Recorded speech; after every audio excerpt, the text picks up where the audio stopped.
Good morning. How are you all today? And let's move the screen. So another week, another topic. First of all, my podcast went live on Monday. Oh, that's very exciting. So every Monday you will have another episode at 6:30 a.m. I have some special guests lined up already on that, and I'm already done a couple of interviews, so I will be sharing lots of information with you about that. And I'm so grateful for them to accept my invitation. I'm super excited. I have been wanting to do this for a little while, and I am just so grateful that now all the stars have aligned and it's happening. This week, I thought it was a great opportunity to talk about sugar because I've been eating lots of jelly beans lately, and I'm thinking, this is just such a good topic to talk about because it just gets up everyone's nose. I think some parts of it get up my nose. So I wanted to share with you all that I know and all that I know was and is true for me. And it may be true for you too. And you may not know this, which is why I'm bringing the awareness to you. So sugar. Let's do this really simple, like my sign says, simple, sustainable. If we do it simple, it's more sustainable and it will be more and for your well-being, more sustainable for your well-being and easy. It's always better. So sugars, processed versus natural. Processed sugar comes from sugar cane and sugar beets.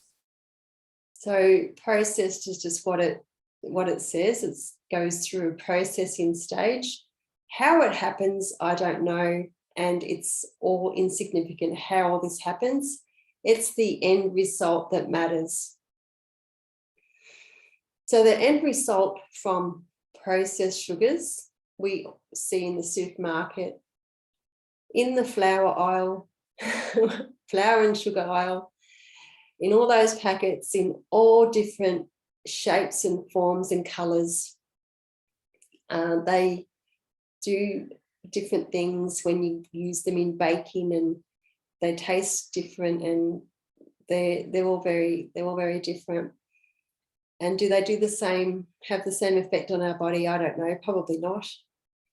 But what I do know is that processed sugar is a contributing factor to your liver going, what on earth are you doing to me today?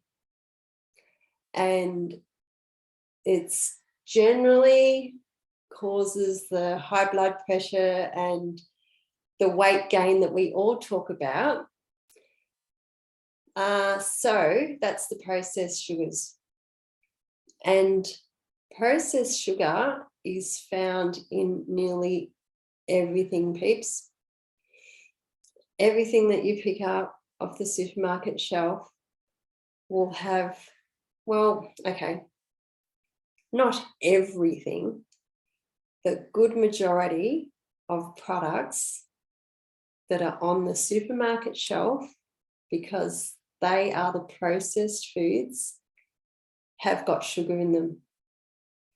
So if you're looking at the labels, you just need to look at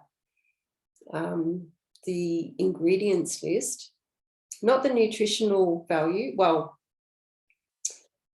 the nutritional value will tell you a percentage of what, the percentage of how much sugar is in the product, but that could come from other bits and pieces as well. So if you look at the actual added sugar, as in the ingredient list, and see where it comes on there, and you will, see whether that's got added sugar in it, and sometimes packets tell you that they've got added sugar and so forth. So that's the processed sugars. So I try and stay away from them as much as possible. If I, have a choice of different products that have a lower sugar content, of course, naturally I buy that, or I don't buy them at all. It just depends on what I want and whether I really, really, really desire to eat it, to be honest. So generally I don't. I'll pick something up and say, oh, I used to eat this, or I'll buy this for the family. And then I look at what's in it and I go, oh, I just can't buy it. So it goes back on the shelf. So the processed sugars are the ones that generally create chaos in our body. And they're the ones that, they create chaos in our body, and, they're deemed to be bad for us. So processed versus natural. Natural sugars are found in fruit, and they are good for us, if that's how you want to look at them. Why is that so? Because you're having the whole fruit. So you're not just having that one extracted ingredient out of that fruit by itself. You're having the whole fruit, so you're having the fiber that goes with it, the phytonutrients and all the other vitamins and minerals that fruit offers up for our body. So I look at fiber as slowing things down. So when you've got fiber with the sugar, it slows down the process through your body, and your liver doesn't go, what the heck just hit me? Whereas the processed sugars go straight to the liver, basically. That's just how I look at it. It's a simple analogy for you, so that you can see the difference with whole food sugar and a processed sugar. So the main sugar in fruits is fructose, and that's what has been chemically engineered into processed foods. So the fructose in fruits is okay, and the processed chemically engineered one is typically not.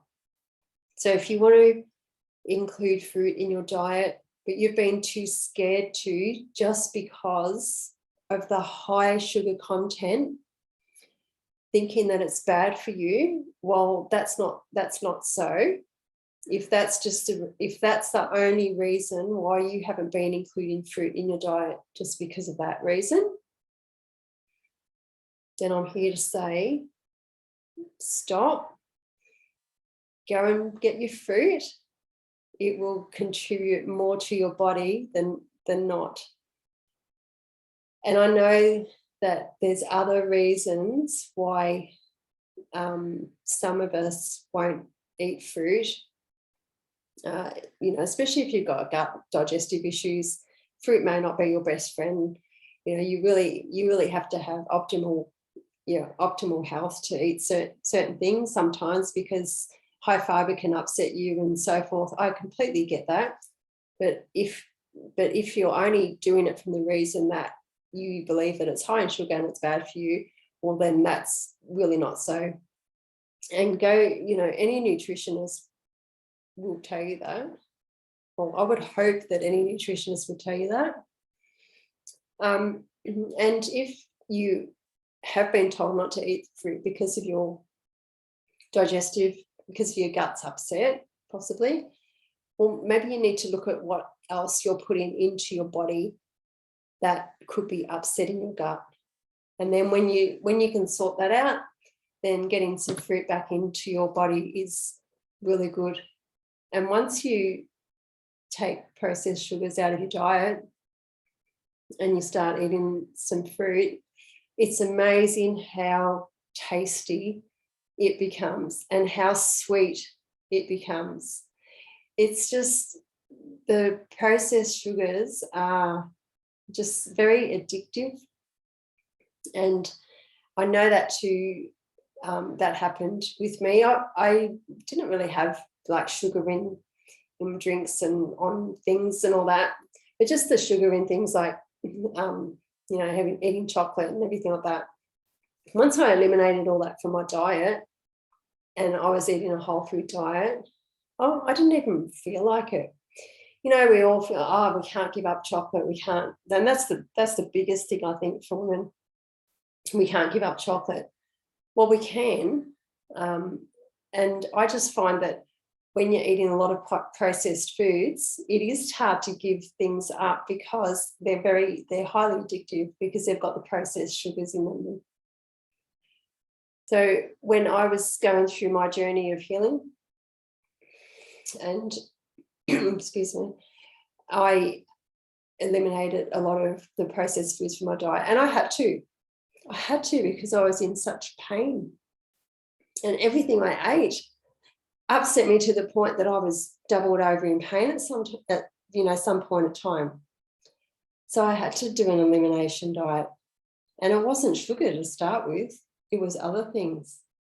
But the more processed food I eliminated, because it has got sugar in it, the less I felt like the high sugary foods. Like my family would probably remember me, years and years ago. I used to love eating all the baked goods, and I remember Mum making hedgehog one day. I think I ate the whole hedgehog thing.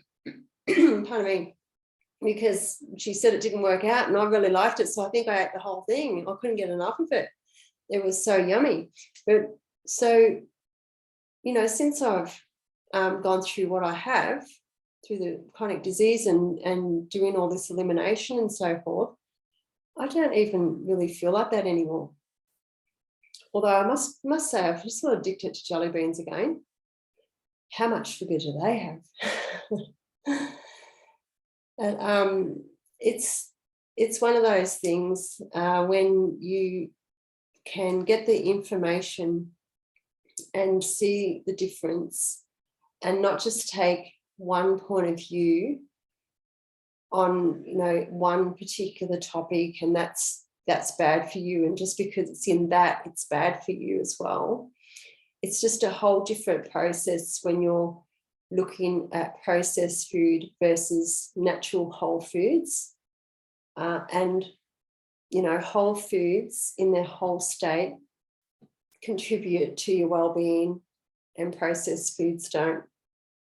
So I hope that's helped clear up any misconceptions you may have had about sugar, or you may still have. You may still, not want to include food in your diet because of the high sugar content. That's fine. You don't have to change anything just because I've given you this information. And I just know that some people may not be aware of what I've shared today. So I wanted to bring that awareness to you and how it's helped me knowing that this is out there. So thank you for listening and watching, and hopefully you enjoyed the podcast, and I will keep you up to date with who's coming up and any changes that I may have. And thank you. I'm very grateful for you all being here, and I will see you next week. So have a great week, and whatever you do, stay well and dry. I think we're in for another wet week in Queensland. Okay, bye.